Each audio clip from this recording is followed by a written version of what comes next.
You can see more big cats if you walk through cat country.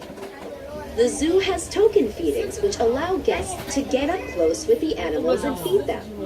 Yeah, I got to feed Rowie, the most famous giraffe in Singapore.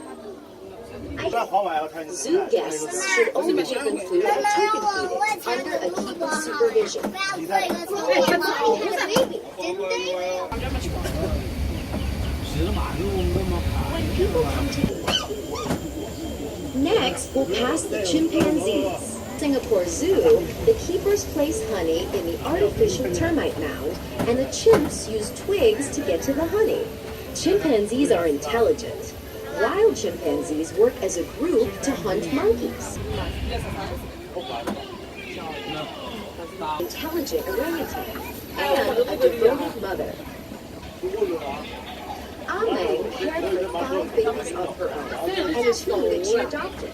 When her keeper would travel in his home, she would hand them to him. That's how completely she trusted. 1,000 mourners came to her funeral. Singapore has new Amang. She's the granddaughter